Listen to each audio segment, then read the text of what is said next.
mzee wa kaya? Nakubali ati nabii Isaya aliyotumwa na Mungu alikuwa ni mzee wa kaya. Hata Yesu alikuwa ni mzee wa kaya. Ni hatari sana. Na Mungu alijua wazee kama hao wapo. Ndio ndani ya Qur'ani akazungumzia hayo. Kwa maana ukielekea sehemu za kwetu, ukielekea angalia Wakikuyu walikuwa na mila, Wakamba walikuwa na mila. Wakikuyu katika ibada yao kabla hawajafikiwa na Ukristo ambao waliwaendea, walikuwa naamini Mungu yuko na Mungu ni moja. Wakienda kuomba walikuwa kienda kuomba chini ya mti unaitwa mugumo. Tena wakisema hivi, tunamwabudu Mungu aliyeumba mlima huu. Sawa Yule Mungu aliumba huyo mlima ndio tunaabudu. Lakini sasa wazee wa kaya ni washirikina. Kwa sababu nyinyi amuombe Mungu mnafanya ushirikina wenu. Ndio nasema mnaweza kuleta mvua hapa ikanyesha, lakini sio mvua ya Mungu. Maana yake ni shirki ambayo mnafanya, ni uchawi, mnatumia majini. Ushanielewa vizuri Ndio shida hiyo.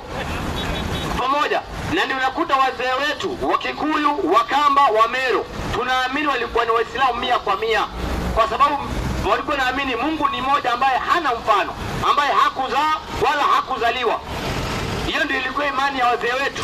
Lakini kwa maana ni mila ambayo ilikuja ikawa inakorogwa, Mwenyezi Mungu akaja kaizungumzia ndani ya Qur'an sura ya 2 aya 130. Sikia hiyo 2:130 Qur'ani.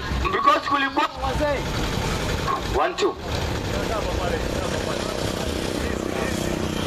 Haya. Kwa maana kulikuwa na wazee ambaye walikuwa wametangulia, ambaye ni manabii wa Mungu. Mungu anasemaje? Twende. Bismillahirrahmanirrahim. Na ni nani atajitenga na mila ya Ibrahimu? Sasa katika mila zote ikapelekwa mzee mmoja, aitwa Nabii Ibrahim. Mungu anauliza, katika sisi wanadamu ni nani atajitenga na mila ya Nabii Ibrahimu? Akaichukia dini hii ya Kiislamu. Kumbe Uislamu ni mila ya Nabii Ibrahim ambaye Ibrahim katumwa na Mungu. Maliza. Isipokuwa anaitia nafsi yake katika upumbavu. Kwa hivyo ukitaka mila safi, hiyo mila zote za watu wa kaya, za Wakikuyu, za Wameru, za Wakamba, zote unaweka pembeni. Unachukua mila ambaye ni Nabii Ibrahimu aliyetumwa na Mungu. Ndiposa Allah akatomea na Qur'an na 22:78 Qur'an. 22:78 Qur'ani. Hii ndio mila sahihi, ndio mila safi. Mila ya Uislamu. Na ipiganieni dini ya Mwenyezi Mungu kama inavyostahili kupiganiwa. Asante. Yeye amekuchagueni muwe umma ulio bora. Ndio. Wala hakuweka juu yenu mambo mazito katika dini. Asante. Nayo dini hii ya Kiislamu, nayo dini hii ya Uislamu ni mila ya baba yenu Ibrahimu. Ni mila. Mungu arudia tena, ni mila ya baba yenu Ibrahim. Twende. Yeye Mwenyezi Mungu alikuiteni Waislamu tangu katika vitabu vya zamani huko. Ndio mzee akasema Uislamu ni dini geni Afrika? Si kweli, tangu zamani kule Mungu ametuita Waislamu. Twende. Na katika Qur'ani hii pia mmeitwa jina hilo. Kwa hivyo hivi ndivyo ilivyo. Kwa hivyo huyu mzee Nabii Ibrahimu alifuata mila ambayo ni safi, ambayo Mwenyezi Mungu aliichagua. Hii mila yenu wazee wa kaya ambayo mnaichagua kule msituni, unaona hiyo Mungu haitambui wala haiko katika vitabu, hiyo ni yenu. Kwa hivyo ukitaka mila safi, wacha mila ya wazee wa kaya, fuata mila ya mzee mwenzako Nabii Ibrahim alayhi salam. Ndani ya Qur'an Mungu alimsifia sema, ma kana Ibrahimu yahudiyan wala nasraniyan walakin kana hanifan muslima wama kana minal mushrikin. Mtume Muhammad alayhi salam anakuja naye anaambiwa fatabiu milata Ibrahim. We Nabii Muhammad, chukua mila ya Nabii Ibrahim. Kwa hivyo hii ndio mila ambayo mtume wetu kachukua, na ndio mila manabii, na ndio mila yetu sisi Waislamu. Na wazee wa kaya, hii ndio mila yenu. Hiyo msituni ya majina nini, wacha nini haya kabisa. Atasikia pale kwa feri mtu akizama au gari kizama sema ni wazee. Kwa hivyo wazee wa kaya waitwa watoa sadaka. Sadaka gani hizo? Wacheni mambo yenu. Mnapatia majini chakula ama sema ni sadaka. Haya mpatie huyu nimsalimie.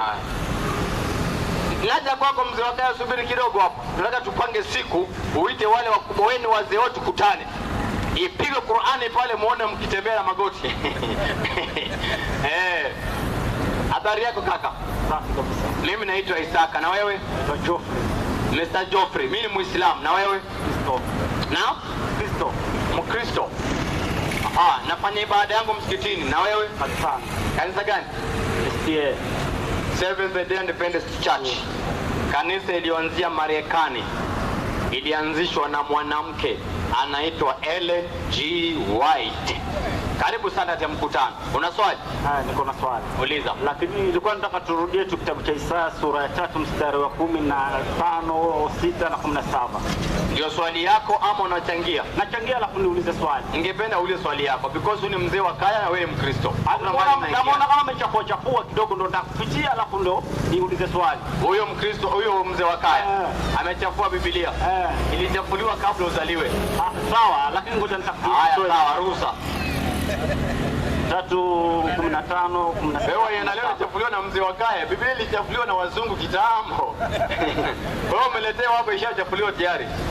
Isaya 3:15. Naam. Inasema nini? Ni nini maana yake? Nyinyi kuonea watu wangu na kuwaseta nyuso na kuseta nyuso za maskini, asema Bwana wa majeshi. Bwana akasema tena, kwa sababu binti za Zayuni wana kiburi na kuenenda na shingo zonyoshwa na macho ya kutamani, wakienenda kwa hatua za madaha na kuliza juga kwa miguu yao. Basi kwa hivyo Bwana atawapiga binti za Zayuni kwa pele za utosini, na Bwana ataifunua aibu yao. Aya 18 inasema Bwana kwa hiyo Bwana, nilikuwa nishasoma, atawapiga binti za Zayuni kwa pele za utosini, na Bwana ataifunua aibu yao. 18.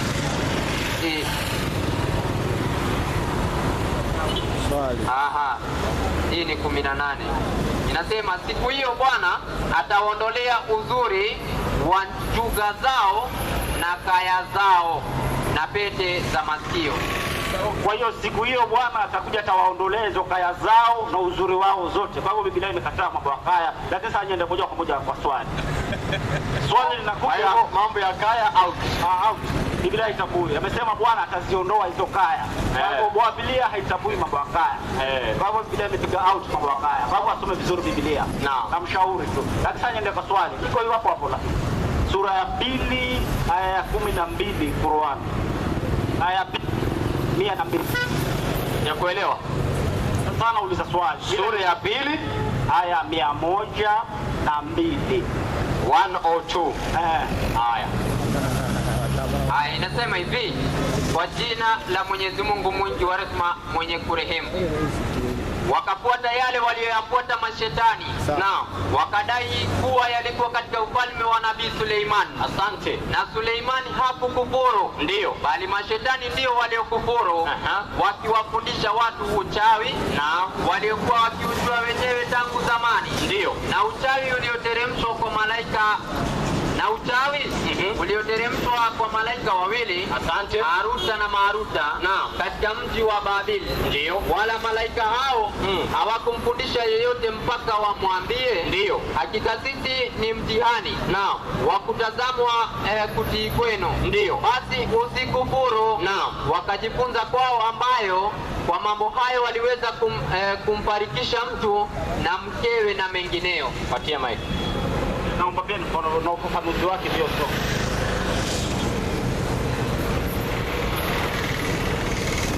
Nasema Suleimani aliyetajwa hapa ni Nabii Suleiman alayhi salam. Mayahudi wanamuitikadi Nabii Suleimani kuwa ni mfalme aliyepata ufalme kwa uchawi, si mtume.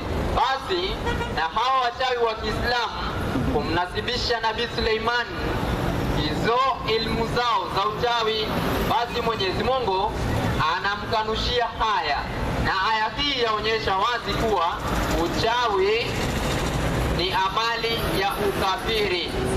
Kuwa mchawi hawezi kumdhuru mtu ila kwa idhni ya Mwenyezi Mungu, na kuwa mchawi mwenyewe anadhurika kwa uchawi wake. Okay, sasa swali langu aya inasema ya kwamba kuna mashetani waliokuwa wanaujua uchawi wao wenyewe tangu zamani. Alafu kuna malaika wawili wanaitwa kwa majina Haruta na Maruta, nao pia wameteremsha uchawi katika mji wa Arabulu kwa Babeli, ambao ni Iraq sasa hivi tunayotambua. Wakawa wanafundisha watu uchawi au malaika wawili. Ndio kwa namwambia tumekuja ili kwamba ni mtihani kwenu. Swali langu linakuja, je, hao mashetani na hawa malaika ni wamoja asili yao ama ni wawili tofauti asili yao? Qur'an imeweka wazi kabisa ni tofauti. Maana yake wale walikuwa na uchawi kiujua, na hawa wametumwa as a test, kama mtihani kwa watu. Okay, wote wanafundisha uchawi ambao ni amali au kafiri. Hapo pia kaya hebu kidogo usishikanishe Qur'an namna hiyo wakati aya iko wazi. Hawa wametumwa, nendeni kuwa mtihani kwa watu. Kisha nakwambia huu ni uchawi, wala usikufuru. Hatungeelewa swali langu. Nasema wao uchawi kuna mashetani wanaojua wao, na kuna malaika wawili pia Haruta na Maruta ambao wameteremsha kule Babeli, ambao ni Iraq leo, wameteremsha uchawi. Lakini uchawi ulikuwa unaendea watu binadamu. Alafu wa malaika wanaambia uchawi ni kuja kutazamwa juu kama mtamtii Mungu ama hamtii nyinyi binadamu, sawa? Lakini sasa swali langu linakuja, asili ya kuumbwa majini na malaika ni moja ama ni tofauti? Ndilo swali hapo. Asili ya kuumbwa, yani material gani iliyoumba majini? Yes, exactly.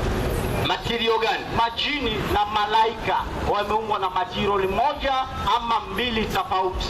Majini wameumbwa, hebu subiri, ataka hayo majibu tutakayotoa unatoa kwa mujibu wa maandiko. Haina shida, tutaenda pole.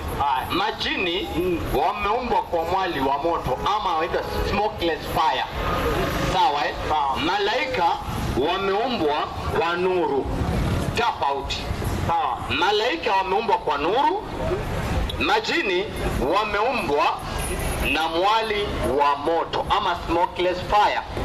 Tofauti kabisa, wala haiko kitu kimoja. Okay, nimekuelewa hivi. Na kama majini asili yao wameumbwa kutokana na miale ya moto. Majini wameumbwa kutokana na miale ya moto. Sawa, hapo tuna shida na wewe. Na malaika wanasema wametokana kuumbwa na nuru. Na nuru. Sawa. Sasa swali langu nakuja, hayo maneno mbona yazungumza? Umeyasoma wapi? Hayo maneno yako ndani ya Qur'an kwa aya nyingi. Ndio tunaomba tuyasome sasa. Tunaanzia hapa 50:18 Qur'an kwanza. Sawa. 50:14 Qur'ani. 50:18. 18 50 ndio nzuri zaidi. 18 50. Tunaanzia pale kwanza. Haya 18 50 hii hapa. Inasema hivi, Bismillahirrahmanirrahim. Nakumbukeni tulipowaambia malaika, msujudieni Adam. Asante. Basi wakamsujudia isipokuwa Ibilisi. Yeye alikuwa miongoni mwa majini. Ibilisi alikuwa miongoni mwa majini. Twende. Na akavunja amri ya Mola wake. Kisha Ibilisi akavunja amri ya Mola wake. Je, mnamfanya yeye na kizazi chake kuwa marafiki zenu badala yangu? Aliwao ni maadui zenu. Asante. Ni mbaya kabisa kwa madhalim. Badala hii ndio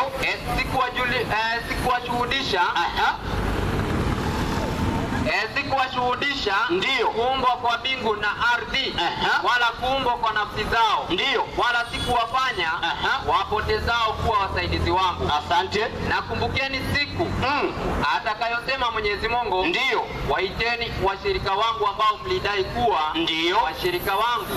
Basi watawaita lakini ndio hawatawaitikia.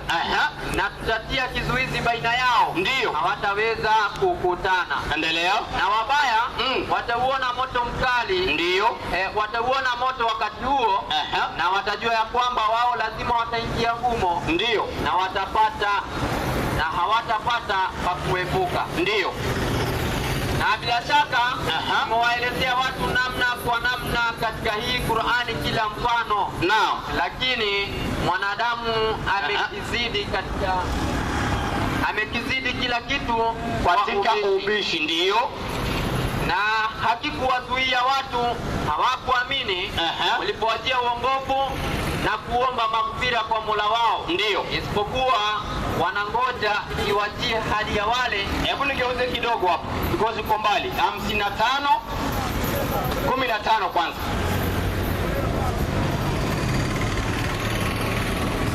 55:15 inasema na akaomba majini kwa ulimi wa moto. Endelea.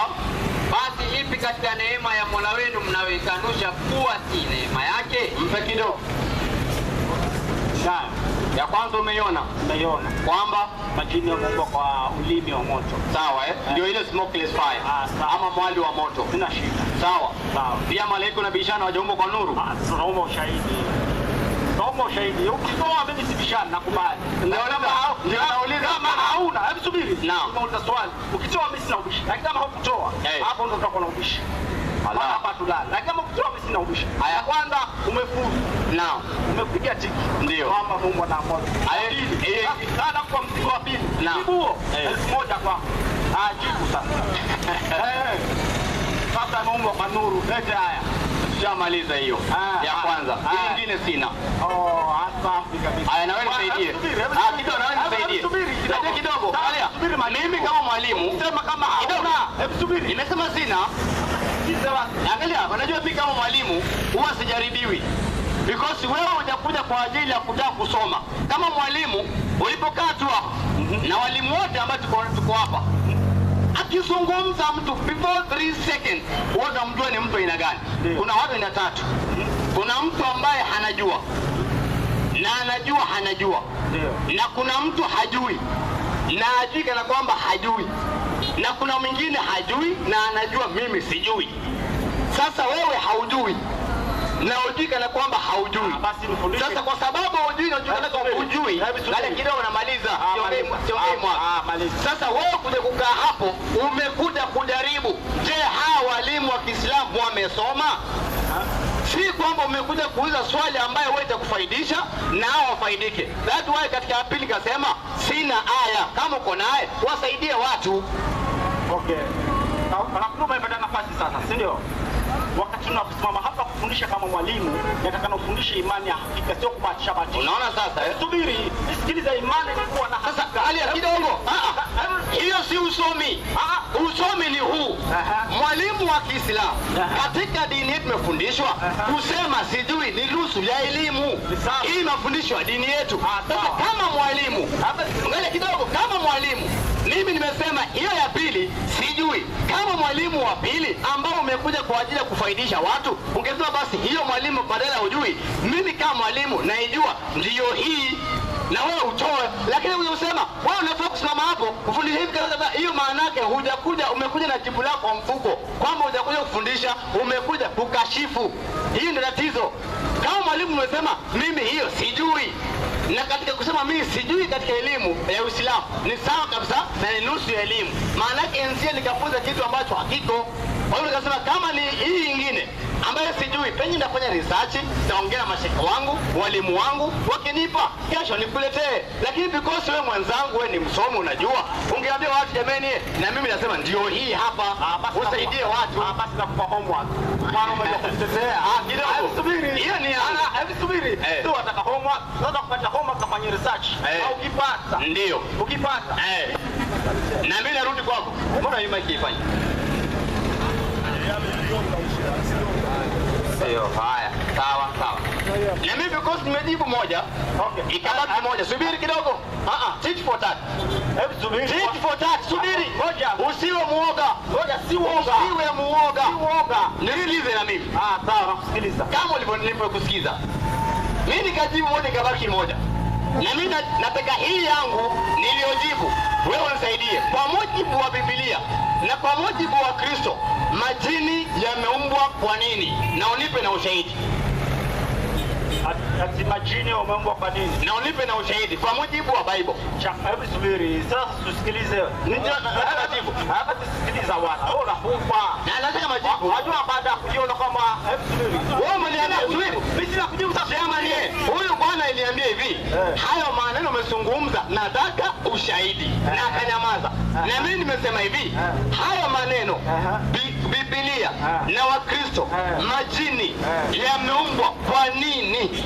Na matirio gani kwa mujibu wa Biblia? Na mimi naomba unisaidie. Okay. Sasa sababu kama umesema kesho kuja kujibu la pili, mimi namna kukupa langu. Omba kibiri. Hapa takbiri hapa. Hapa takbiri. Hata umesema kesho utajibu. Na mimi pia subiri na kuomba ukijibu la pili, maana nimekuza mawili. Mmoja umepata, mmoja umefeli. Na kama umefeli kama mwanafunzi mzuri. Sasa kesho ukija kwa Paulo na bila kupata zawadi yako. kujibu ile swali la pili. Hiyo na mimi nakupatia challenge. Kwa mujibu wa Biblia,